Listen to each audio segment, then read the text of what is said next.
சைதாப்பேட்டை தொகுதியில் வேட்புமனு தாக்கல் செய்த திமுக வேட்பாளர் மா சுப்பிரமணியன் திமுக கூட்டணி மிகப்பெரிய அளவில் வெற்றி பெறும் என நம்பிக்கை தெரிவித்தார். இதுகுறித்து அவருடன் நமது செய்தியாளர் அன்பழகன் நடத்திய கலந்துரையாடலை தற்பொழுது பார்க்கலாம். சைதாப்பேட்டை சட்டசபை தொகுதிக்கு உட்பட்ட பகுதியில் வேட்புமனு தாக்கல் செய்துவிட்டு வந்திருக்கார் அமைச்சர் சுப்பிரமணியம் அவர்கள். அவன் கேட்போம். வணக்கம், வாழ்த்துக்கள். இந்த வெற்றி வாய்ப்பு எப்படி இருக்குது?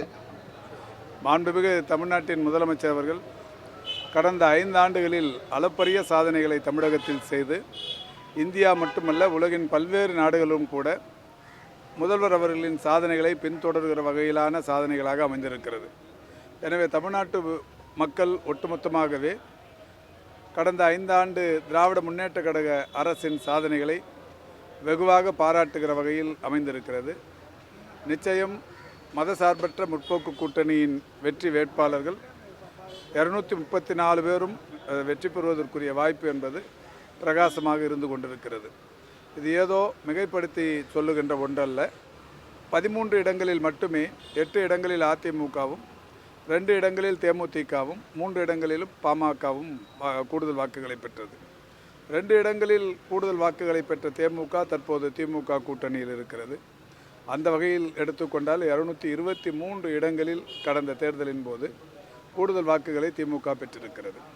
அதற்கு பின்னால் மாண்புமிகு முதல்வர் அவர்கள் தாயுமானவர் திட்டம், அன்பு சோலை திட்டம், அன்பு கரங்கள் திட்டம், உங்களுடன் ஸ்டாலின் திட்டம், நலம் காக்கும் ஸ்டாலின் திட்டம், பொங்கலுக்கு 3000 ரூபாய், பிப்ரவரி மாதம் ஒரு 5000 ரூபாய் ஆக ஜனவரியும் பிப்ரவரியும் மட்டுமே 1,31,00,000 குடும்ப தலைவர்களுக்கு 10,000 ரூபாய் தந்திருக்கிற அற்புதமான திட்டம்.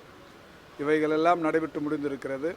இவற்றையெல்லாம் கடந்து தற்பொழுது முதல்வர் அவர்களால் வெளியிடப்பட்டிருக்கிற சூப்பர் ஸ்டார் தேர்தல் அறிக்கை தமிழ்நாட்டின் அனைவராலும் உற்று நோக்குகிற வகையிலான தேர்தல் அறிக்கையாக அமைந்திருக்கிறது.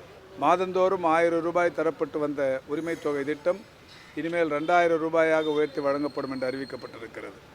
தொடக்கப்பள்ளி மாணவர்கள் 21 லட்சம் குழந்தைகளுக்கு காலை உணவு திட்டம் செயல்பாட்டில் இருந்தது. தற்போது அது நடுநிலைப்பள்ளி வரையிலான மாணவர்களுக்கும் வழங்கப்படும் என்கின்ற அறிவிப்பு. அதன் மூலம் ஒரு 15 லட்சம் மாணவர்கள் பயன்பெறவிருக்கிறார்கள்.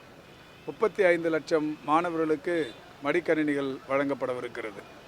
ஓஏபி என்று சொல்லப்படுகிற ஓய்வூதிய பலன்கள், குறிப்பாக 60 வயதை தாண்டிய வயது மூத்தவர்கள், முதிர்கன்னிகள், மாற்றுத்திறனாளிகள், அதேபோல் கணவனை இழந்த விதவையர்கள், கைம்பெண்கள், அது மட்டுமல்லாது கணவனால் கைவிடப்பட்டவர்கள் என்ற அனைவருக்குமே இதுவரை வழங்கப்பட்டு வந்த 1200 என்பது 2000ஆக உயர்த்தி வழங்கப்படவிருக்கிறது. இவற்றையெல்லாம் கடந்து ஒரு மிகப்பெரிய அற்புதமான திட்டம் ஒன்று, இல்லத்தரசி என்கின்ற ஒரு திட்டம். இந்த திட்டத்தின் மூலம் இன்கம் டேக்ஸை அசஸ்மெண்ட் இல்லாத அனைத்து குடும்ப தலைவிகளுக்கும் 8000 ரூபாய்க்கான கூப்பன் ஒன்று தரப்படவிருக்கிறது. அதை வைத்து டெலிவிஷன், பெட் கிரைண்டர், ஃப்ரிட்ஜ் போன்ற எந்த வீட்டுக்கு தேவையான பொருட்களை வாங்கி கொள்ளலாம் என்கின்ற வகையில் ஒரு அறிவிப்பு வெளியிடப்பட்டிருக்கிறது.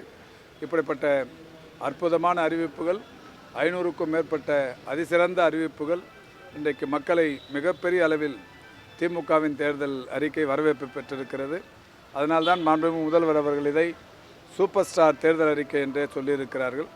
எனவே ஏற்கனவே 5 ஆண்டுகள் செய்த சாதனைகளும் எதிர்வரும் 5 ஆண்டுகளில் செய்யவிருக்கிற சாதனைகளின் தொகுப்பும் மக்களை மிகப்பெரிய அளவில் கவர்ந்திருக்கின்ற காரணத்தினால் 234க்கு 234 நிச்சயம் வெற்றி பெறும். அதில் சைதாப்பேட்டையும் இடம்பெறும்.